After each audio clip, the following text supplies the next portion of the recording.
ये 19 तारीख का दैनिक लोक पेपर है। इसमें 19 तारीख का कोई भी टेंडर नहीं है। पूरी जिला पंचायत को खुद टेंडर बना के निकालना। और मैं तो कहूंगा कि भाई जो अखबार है, जो न्यूज है, जो पत्रकारिता है, उस पर भी ये उंगली उठती है कि उनके अखबार को इस तरह बदनाम करना, ये एक बहुत बड़ी साजिश है। जितने भी ये पूर्व होते हैं केवल ये आरोप लगाने के लिए रह जाते हैं। ये सब अभी आप लोगों के माध्यम से मुझे पता चला, आज उन्होंने प्रेस वार्ता करी तो कुछ आरोप लगाए, सब बौखलाहट है। अभी काम तो स्टार्ट ही हुआ हमारा, कुछ काम पूरे हुए, कुछ पूरे भी नहीं हुए। भ्रष्टाचार कहाँ तक आ गया अभी से। नमस्कार, मैं मानसी सैनी रुड़की हब में आपका बहुत बहुत स्वागत करती हूँ। आज सुभाष वर्मा जी ने जिला पंचायत को लेकर, जिला पंचायत के कार्यकाल को लेकर एक प्रेस कॉन्फ्रेंस रखी है, जिसमें जो हाईलाइटेड पॉइंट है या जो हाईलाइटेड मुद्दा है या हाईलाइटेड टर्म है वो टेंडर है। हम सभी ने सुना होगा टेंडर पास हो गया, टेंडर लाया गया है, ये लाया गया है, लेकिन आखिर ये टेंडर लाने से लेकर टेंडर पास होने तक का क्या प्रोसेस है, ये आज हम डिस्कस करेंगे। टेंडर बहुत आसान भाषा में लगता है सुनने में कि टेंडर लाया गया, और आज सुभाष वर्मा जी ने इसी टेंडर के प्रोसेस को लेकर आवाज़ या मुद्दा उठाया है। टेंडर हर चीज़ के पीछे सेटिंगबाजी होती है, जैसा सुभाष वर्मा जी ने बताया। अब आप सोच कर ताज्जुब मानेंगे, और जो सुभाष वर्मा जी आपको पूरा मुद्दा समझाएंगे कि टेंडर लाने के पीछे भी कितनी बड़ी सेटिंग चलाई जाती है कि अगर छपना होगा वो 19 को, टेंडर 19 को पास होंगे तो 16 तारीख को वो न्यूज़पेपर में आ जाएंगे। अब क्या ये न्यूज़पेपर भी सही वाले हैं, रियल वाले हैं, या क्या मुद्दा है? तो टेंडर आज की प्रेस कॉन्फ्रेंस का बड़ा हाईलाइटेड मुद्दा रहा है। सुभाष वर्मा जी, जैसे मैंने बताया कि टेंडर लाने के पीछे भी अभी जो हमने बात करी, इतनी सेटिंग चल रही है कि 19 को अगर टेंडर पास होगा तो 16 तारीख को पहले ही छपा दिया जाता है। इसके पीछे क्या कारण है? इसके पीछे पैसे को ठिकाने लगाने का कारण है। अच्छा। अब मैं बताऊं, जिला पंचायत में जो हुआ है, जिला पंचायत की जो पहली बैठक है 18/10/2022 को हुई थी, उसमें 3 प्रस्ताव आए थे।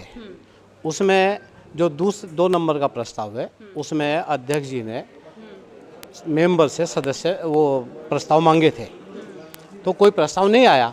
उस दिन प्रस्ताव मांगे थे, लेकिन क्या किया इन्होंने कि एक 256 काम इन्होंने निकाल दिए और ये दिखाए कि भाई जो आपने प्रस्ताव दिए हैं वो 18/10/2022 में दिए हैं, जबकि 18/10/2022 में केवल मांगे गए हैं। इसमें देखिए अपने अपने क्षेत्र से प्रस्ताव उपलब्ध कराने को कहा है। जब उपलब्ध कराने को कहा तो इसका मतलब प्रस्ताव थे नहीं। जब थे नहीं तो ये आपने 256 काम 18/10 को कैसे निकाल दिए प्रस्ताव 2 के अंतर्गत? ठीक है, ये इन्होंने किया 11 तारीख में, 11/11 में ये किए हैं। इस पे इन्होंने सीधा लिख दिया कि इन योजनाओं के साथ निविदा आमंत्रित किए जाने की स्वीकृति प्रदान करने का कष्ट करें। ये अध्यक्ष जी के साइन है, इस पे उन्होंने निविदा मांग ली है। अब दूसरे क्या है कि एक पहली मीटिंग हुई 18/10/2022 को, दूसरी जिला पंचायत की बैठक हुई 19/11/2022 को।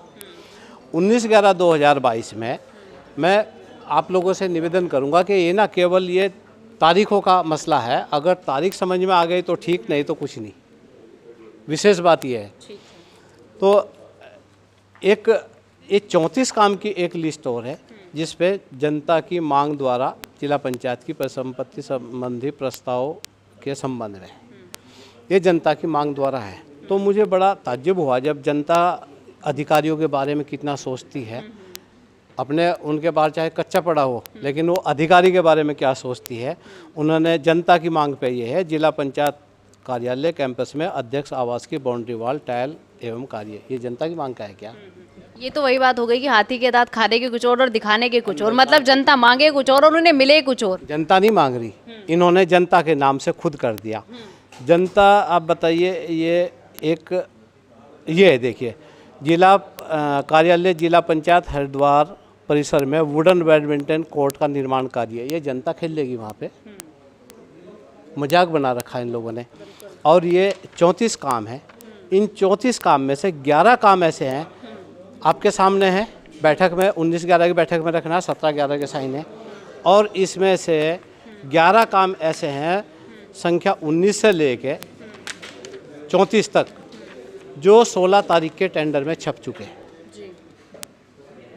जो 16/11 में और आदेश होने से भी एक दिन पहले वो छप चुके हैं और वो आदेश हो रहा 17/11 में और वो छप लिए 16/11 में। मतलब वही आपने बात कही कि पैसा अच्छे से ठिकाने लगा दिया गया। अब अच्छा दूसरे क्या है, एक ये जो जनता की मांग पे तैयार हुआ, ये आप देख रहे हैं इसमें 17/10/2022, जब 17/10/2022 को बोर्ड था ही नहीं तो ये तैयार कैसे हो गया। दूसरे फिर सूचना में मिले पेपर है, ये पेपर है जो कार्य सूची जो कार्य इन्होंने पास किए हैं वो ये दिखाए 256 और पेपर में इन्होंने छपवाए हैं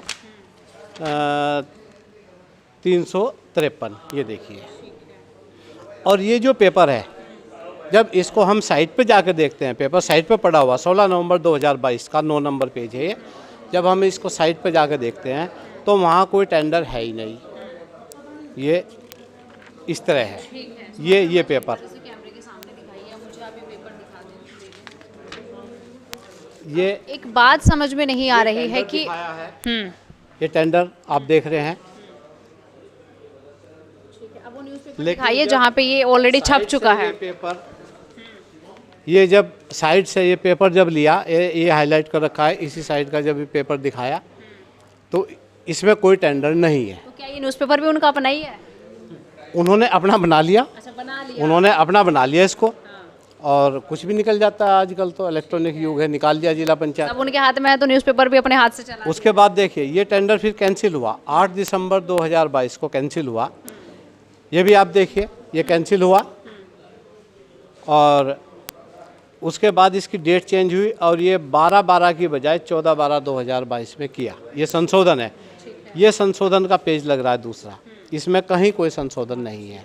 तो इस तरह का एक बड़ा घालमेल जिला पंचायत में चल रहा है जिसको जनता की आंखों के सामने बिल्कुल नहीं आ रहा है और जनता को लग रहा है कि वो अपने कार्य दे रही है और कार्य हो रहे हैं शायद। नहीं, ऐसा है जो कार्य हो रहे, कार्य तो होते हैं लेकिन एक प्रोसीजर है कि आप टेंडर आमंत्रित करेंगे, सबको सूचना देंगे। और ये भी है, ये सीधा जियो में लिखा हुआ है कि आप उस प्रचलन में देंगे, राष्ट्रीय स्तर के उस प्रचलन में जो अखबार प्रचलन में होगा उसमें आप टेंडर देंगे।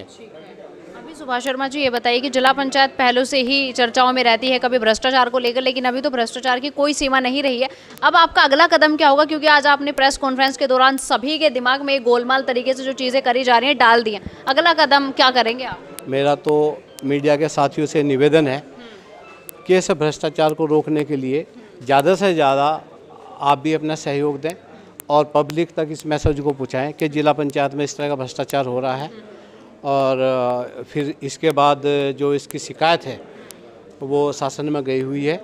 उम्मीद तो हमें माननीय मुख्यमंत्री जी से और जो इनके पंचायत राज मंत्री हैं वो एक संत किस्म के हैं और वो बहुत ही आध्यात्मिक भी हैं और धार्मिक भी हैं। हम उनसे ये निवेदन करते हैं कि इसका जांच करा जिससे दूध का दूध पानी का पानी हो सके। अभी तक उनके संज्ञान में मामला आया नहीं है कि इतनी गोलमाल चीज़ें चल रही हैं? नहीं, संज्ञान में शायद आया है, विधायक खानपुर जी ने ये उठाया है मुद्दा, एक बार उन्होंने चर्चा की है वहाँ पे, वो आया है। मैं उस समय बाहर था, यहाँ पे नहीं था, लेकिन मेरा प्रेस वार्ता करने का था, इसलिए मैं पूरे पेपर के सहित आप लोगों के बीच में आया हूँ। तो जैसे उमेश कुमार जी ने कहा कि 45% का जो कमीशन है वो चाहिए, अब इन चीज़ों को देखकर लगता है तो 45 तो बहुत छोटी वैल्यू है। नहीं, ये जिस तरह की ये साजिश हो रही है इसमें तो पैसे को हड़पने की होड़ लगी हुई है कि आप पेपर भी फर्जी ले रहे हैं और काम आप पास कर रहे हैं। जो आपने अनुमोदन किया, आपने 256 काम का अनुमोदन किया और पेपर में जब आप छप रहे तो 353 छप रहे हैं, वो कहाँ से आ रहे हैं उसकी कोई सूचना नहीं है।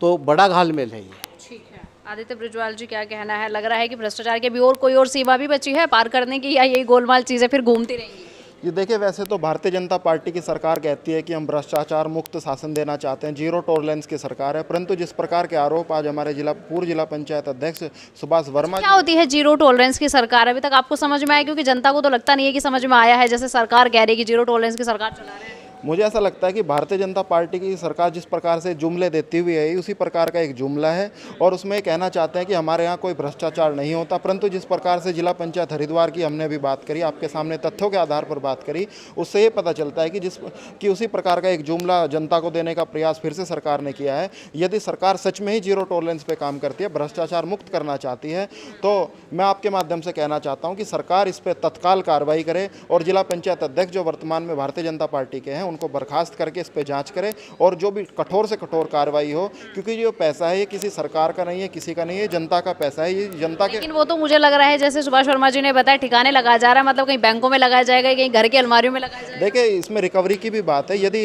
इस प्रकार का जो आरोप हमने लगाए हैं ये सिद्ध होते हैं तो रिकवरी की भी बात है, उनको अपने घर से भी रिकवरी करनी पड़ेगी, क्योंकि जनता का पैसा है। जनता का पैसा, बहुजन समाज पार्टी जनता के पैसे के दुरुपयोग के सख्त खिलाफ है और रिकवरी करा कर। अभी आपने कहा कि सिद्ध होते हैं, मतलब आपने पूरे प्रूफ हमें दिखा दिए हैं, मीडिया के सामने दिखा दिए हैं, अभी भी लग रहा है कि सरकार इसमें भी गोलमाल दिखा जाएगी, सिद्ध करेगी या नहीं करेगी? देखिए, सरकार से हमारा अनुरोध है, फिलहाल हमने सरकार से अनुरोध किया, शासन स्तर पर इसकी शिकायत की है। यदि शासन स्तर से कार्रवाई नहीं होती है तो हम लोग इसके खिलाफ जनता के बीच में जाकर के धरना प्रदर्शन का भी काम करेंगे और माननीय हाईकोर्ट के माध्यम से भी हम यहाँ पे कार्रवाई कराने की बात करेंगे।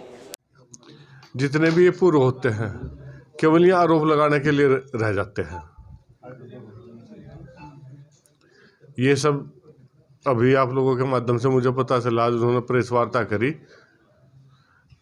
तो कुछ आरोप लगाए, सब बौखलाहट है। अभी काम तो स्टार्ट ही हुआ हमारा, कुछ काम पूरे हुए, कुछ पूरे भी नहीं हुए। भ्रष्टाचार कहाँ तक आ गया अभी से, ये इनकी बौखलाहट है, बौखलाहट में कुछ भी करते रहते हैं। उन्होंने एक आरोप और लगाया है, आपने टेंडर पहले दे दिए और मीडिया में, अखबार में जो है बाद में आपने प्रकाशित किए हैं, इसमें कितनी सच्चाई? कुछ नहीं, सब झूठ है, सब फरेब है। जिस प्रकार से वो कह रहे हैं कि परिवारवाद फैलाया जा रहा है, परिवार के जो लड़के हैं वो लगाए जा रहे हैं, परिवार के ठेकेदार लगाए जा रहे हैं, इसमें कितना सत्यता है? पहले भी मीडिया के माध्यम से कहीं से मेरे को बात आई कि मानकपुर के 40-45 ठेकेदार हो गए। आप जाके देख लो वहाँ से कितने मानकपुर से के रजिस्ट्रेशन है ठेकेदार के, केवल 5 हैं, जबकि 4 पहले हैं, पिछले 10-15 साल से वहाँ ठेकेदारी कर रहे हैं। अब केवल 1 हुआ और वो भी मेरी बिरादरी का, निशानी बिरादरी से ठेकेदार। इसमें आपका क्या मानना है कि जिस प्रकार से आरोप लगाए जा रहे हैं, क्या उनके खिलाफ कोई कानूनी कार्रवाई करोगे आप? क्यों नहीं करूँगा? जब वे झूठे सच्चे आरोप मेरे पर लगाएंगे, मैं नहीं उनको, मुझे भी तो कुछ करना पड़ेगा ना। किस तरह की कार्रवाई करेंगे आपकी? कानून के दायरे में जो भी होगी।